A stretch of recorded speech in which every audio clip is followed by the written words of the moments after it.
Heyo, and what is up, gang? Thank you so much for joining me here again on the channel today. It is Friday, September the 22nd, and this Sunday, the WWE presents Raw's No Mercy pay-per-view live from the Staples Center in Los Angeles, California, and we are here to talk about it right here and right now on the newest, fastest rising podcast in all of the YouTube wrestling community, the Sledgehammer Wrestling Show. Let's do it. The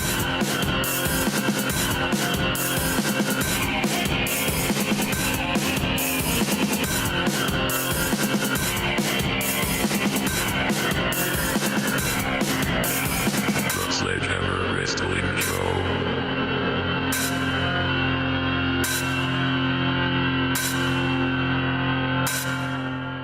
All right, wrestling fans, thank you so much for joining us once again here on the channel today. My name is Nick Nightmare. This is my little buddy, as always, the World Heavyweight Champion of microphones, Blue the Snowball. And we are here today to bring you the match card in our preview and prediction show for this Sunday's upcoming WWE No Mercy. Let's pull up the match card right here so we can delay no further. We put up a video earlier this afternoon. We did the WWE Network subscriber survey. We did it live here on the channel for you guys to enjoy. Get to see what I picked.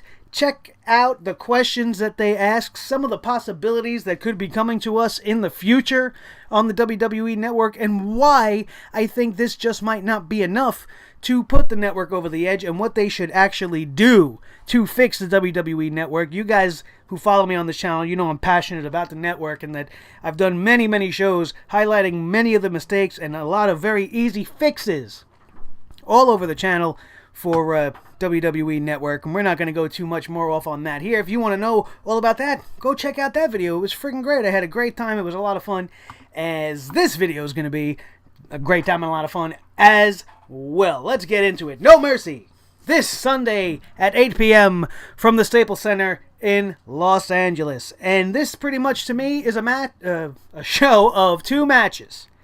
The two semi-main events, and it's no question that these are probably two of the biggest matches the WWE could ever put together.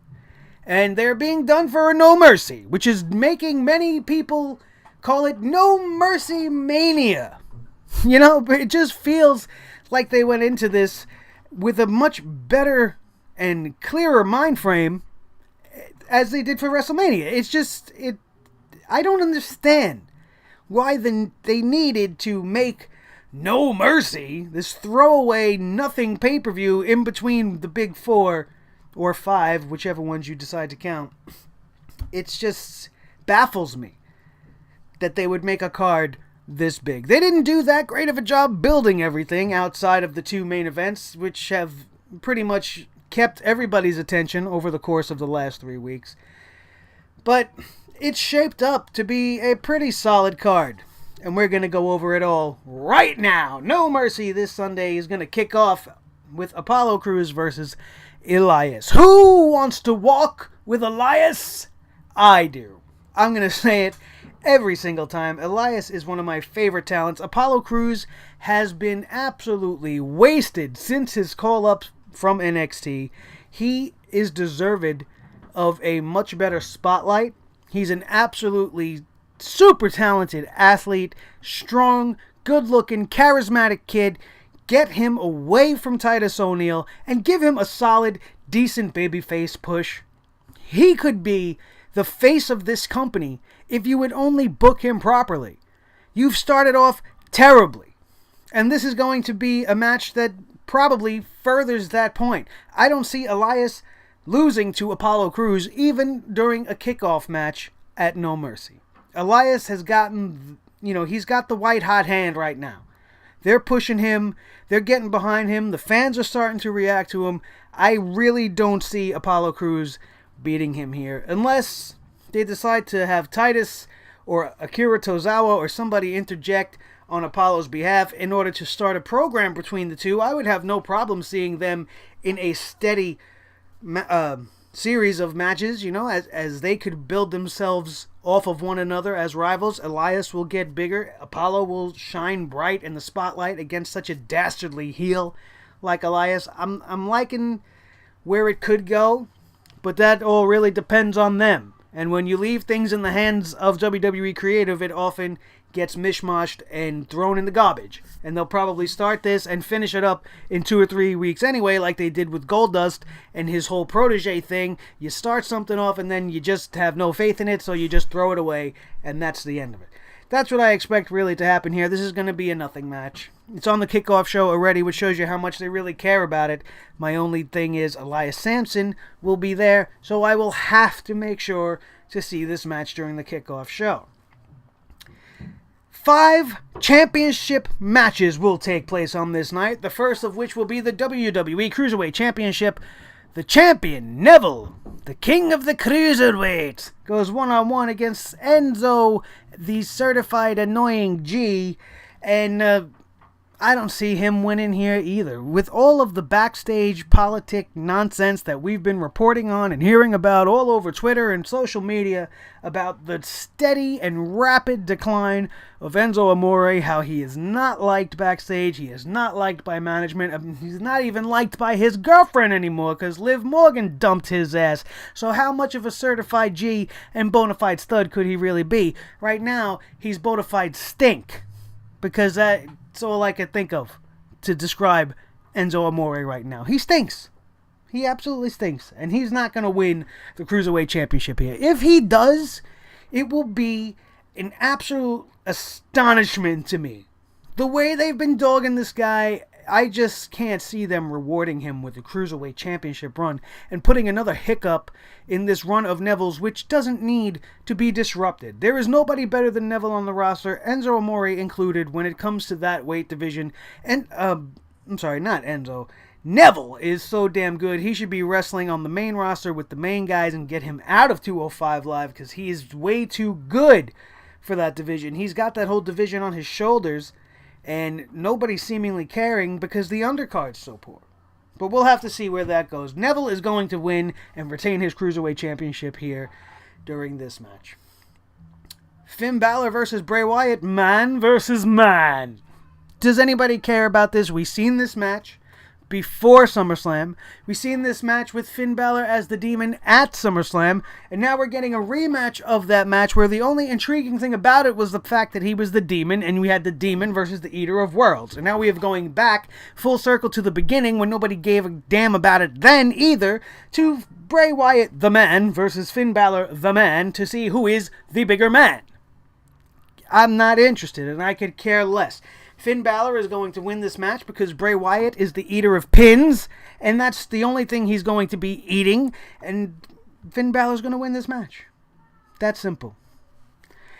The Intercontinental Championship will be on the line on this night as The Miz, the expecting daddy and A-lister.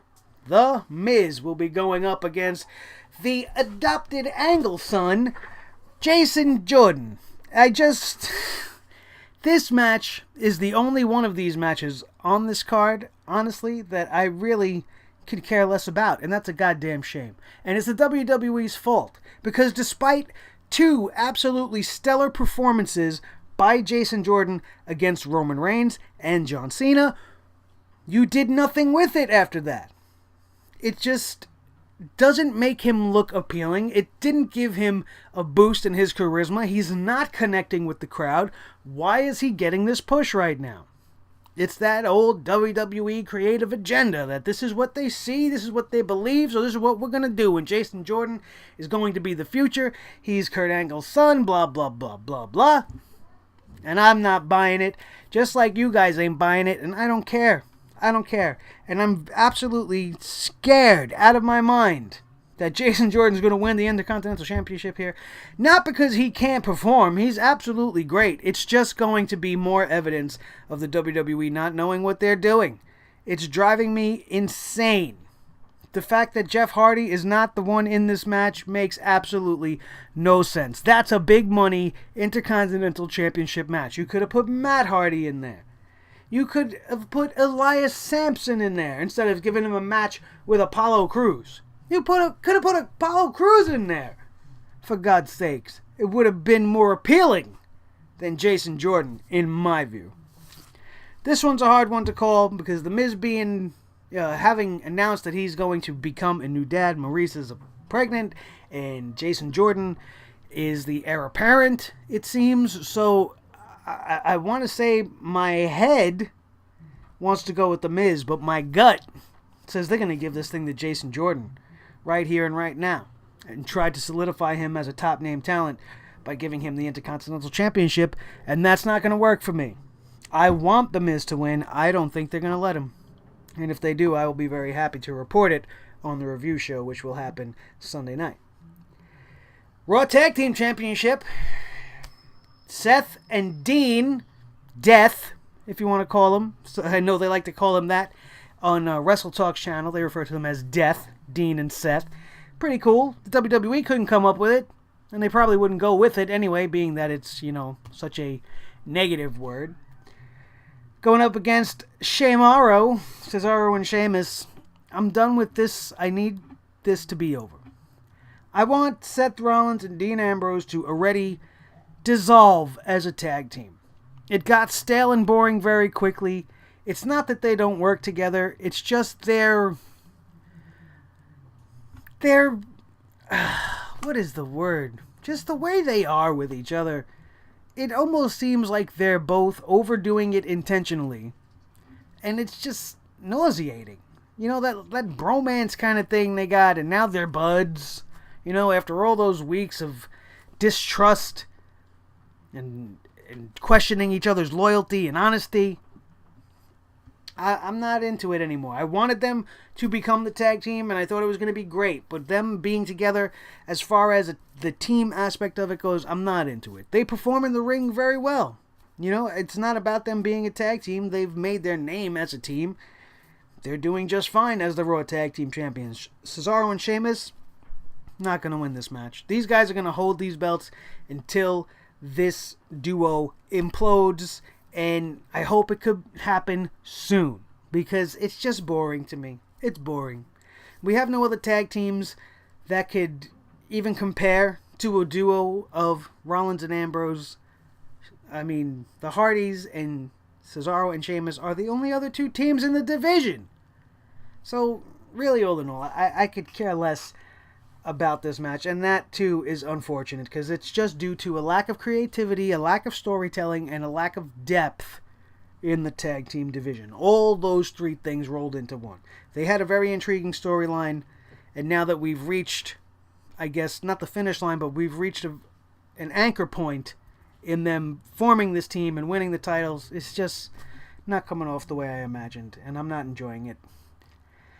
The Raw Women's Championship match, which has just gone from bad to worse every single week leading up to this pay-per-view. I'm so tired of the multi-man matches, or in this case, multi-women's matches. 4 ways, 5 ways. Who cares? Why can't we just get a solid one-on-one for the championship the way it used to be back in the day? Why do we have to throw all our hats in the ring? Why does everybody got to be focused and featured in the ring? Why couldn't we have Alexa Bliss versus Nia Jax straight up, and then you could have had your fatal 4-way, Sasha Banks, Bayley, and Emma, and throw somebody else in there for a number 1 contenders match to earn a shot at whoever wins that match. This way you have 2 women's matches on the card. I don't understand it, and I'm not looking forward to it. Because all this match says to me that Alexa Bliss is going to lose the championship without actually losing the championship. As much of a fan as I am of Alexa and how much I love the 5 Feet of Fury, her with the title right now, even though she's doing some of the best promo work of her life, it's just almost the wrong time for her to be the champion. I think she should have dropped the title to Sasha when she did, and that should have been it. There's no reason for her to win it back. She should have went back to the bottom of the list. I know she had her rematch clause or whatever, and that's where you have somebody like Nia or Emma come out and ruin Alexa's rematch, and then she doesn't get an automatic shot again, and then you have other women and other girls getting themselves involved in the title hunt by beating each other in competitive matches on the show.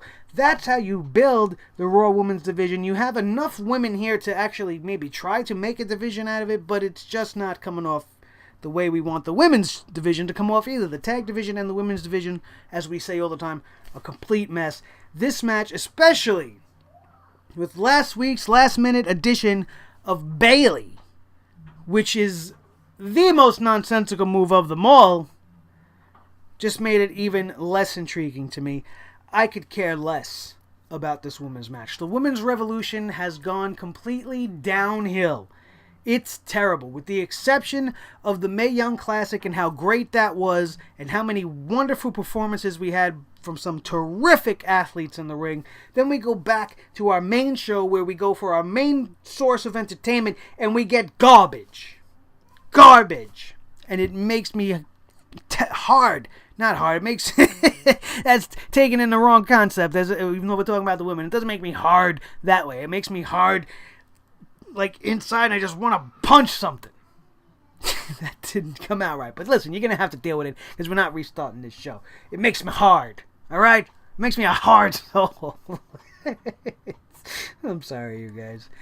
This match, like I said at the beginning, this pay-per-view, rather, is about two matches. And the first of those two is John Cena versus Roman Reigns. Which, on a personal level, I don't give a damn about this match. I could care less who wins, who loses. In this case, everybody loses. You lose, I lose, all of the fans in attendance will lose. Roman Reigns, whether he wins or loses, comes out a loser.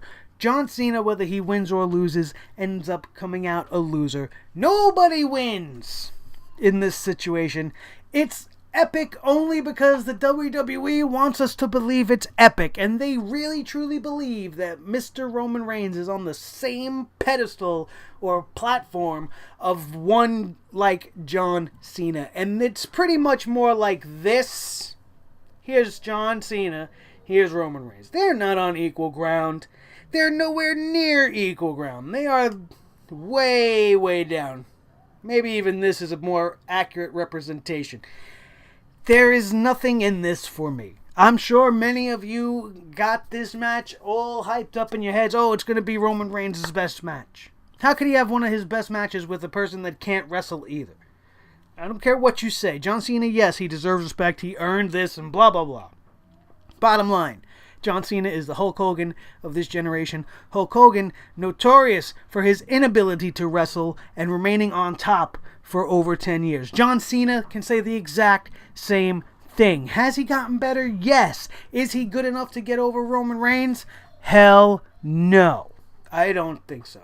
Is Roman Reigns good enough to go one-on-one with somebody on the level of a John Cena? Hell no. So this match is a mess in my mind, and I only hope that they prove me wrong. I never want anybody to go out there and have a bad match. Every time I put somebody down or I get negative on anybody, it's only because maybe I see the potential within them and I understand where they're trying to go, and I get so angry because you just can't do it. You're just not doing it correctly. And in some cases, it's not the athlete's fault, and it's the fault of the creative, and we know this. But being given this match out of no mercy in the middle of the year, out of nowhere, really did come out of nowhere, and it all stems from Samoa Joe being injured, as we were going to have Cena versus Joe here at No Mercy, as most reports claim, which would have been way better. Instead, we get this. WWE's most epic match, right? Their two biggest stars ever. Stop it. It's their one biggest star ever versus the guy that they hope so desperately is going to become a big star, which we are definitely not there yet for Roman Reigns. Another hard match to call, though. I don't think Roman Reigns is going to lose. I think John Cena's got his outside plans. He's going to disappear for a little bit. So they're going to give the win to Roman, try to get him over. John Cena's been burying the shit out of him. He can't do it on the mic. He can't get back at him on the mic, Roman Reigns, so they'll let him get back at him in the ring. Roman Reigns will probably win this match, much to the chagrin of most of us. And finally, the Universal Championship match. The Beast versus the Monster. And this is the one thing on this card that's making me salivate, because I've been wanting to see somebody like Braun Strowman go one-on-one with Brock Lesnar. The competition for Brock Lesnar has been non-existent.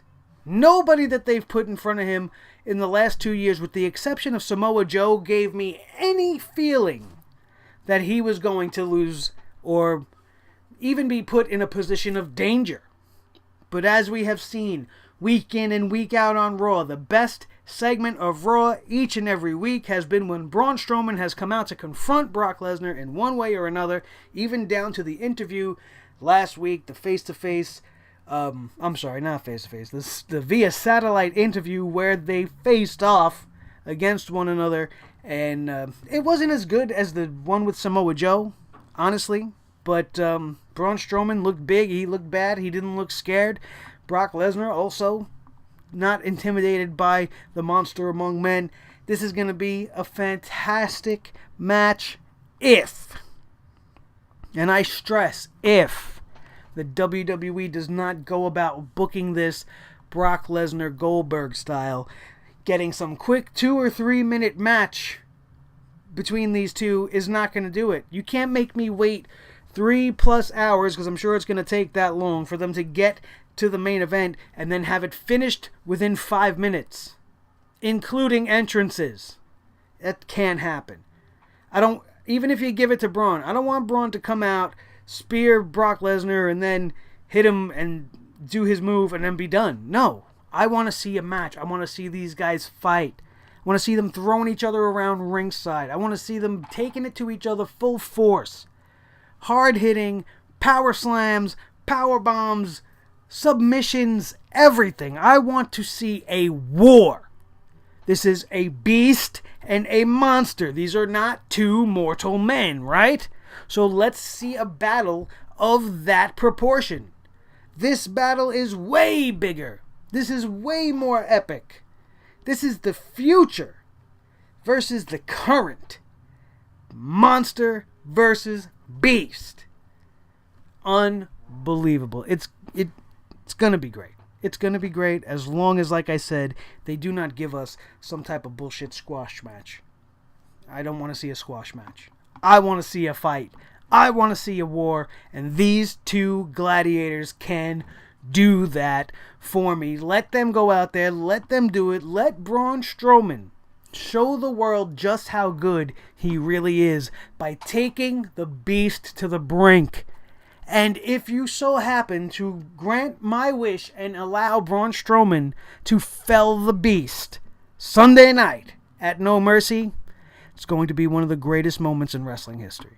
And Braun Strowman will for sure be a made man and will be the legitimate future of this company. Not Roman Reigns, not Seth Rollins, not Samoa Joe, not even AJ Styles. Braun Strowman taking that Universal Championship and then holding it all the way up until WrestleMania from this moment on, that makes him the future of the company. No one could touch him. He's young. He's only got up to go. We'll have to wait and see exactly how it plays out. So that's it, you guys. That's everything, top to bottom. Those are all your matches. That's what I think is going to happen. Braun Strowman walks away with the Universal Championship. That is my dream. I hope so. If Brock Lesnar wins this thing, he's reportedly not going to be around until almost January. I don't want the Universal Championship, as horrendous and ugly as it is, to be missing in action all that time. Even if you build up the Intercontinental Championship to be the legitimate number 2 title in the company like it should be, only second to the World Heavyweight Championship, and then it should be the Universal Championship. That's my personal opinion. You don't need to have Brock Lesnar gone with the championship. You need to have somebody there fighting with the championship to build its prestige, to give it some lineage. I understand the reality of it and the realness of it, because champions don't fight every week. Just like in the MMA and in boxing, you're a champion, you fight once every 3-4 months, and that's fine. But this isn't that. This is wrestling. We need at least once a month, at the very least once a month, to see the champion. Whether it's in competition or whether it's in some sort of an angle, it just needs to happen. You can't go away for 3 months and be the champion and be one of the highest paid people on the company's payroll. You just can't do that. So let's take the title off him, put it on Braun, and then let Braun go on to fight guys like Roman Reigns and Samoa Joe, Seth Rollins, Sheamus, Cesaro. The list, you can throw them all at him. Let him go through everybody until Brock's ready for his rematch, maybe. I don't know. That's my story, and I'm sticking to it. That's going to do it, you guys. We're going to end this thing on that. Don't forget to check out our questionnaire for the WWE Network subscriber survey. We did that for you guys live on the channel. We got so much stuff that we put up this week. Make sure you go check it all out. Do not forget to check out Clutch Chairs, our sponsor. The link is in the description below. All you got to do is click it, go take a look at the website, and then close it out. It doesn't cost you a single dime. It doesn't cost you anything. All it costs is a little time with your eyeballs, which I would really, really greatly appreciate if you would do that and help support the show that way. Also, while you're down there, do not forget, if you are not part of the Sledgehammer Club, join the family by clicking that subscribe button and then ring the doorbell. That's right there next to the subscribe button. Ring it, ding it real hard, and you will be notified each and every time a new video is uploaded to YouTube that very second. You won't be late at all on finding new content right here on Sledgehammer TV.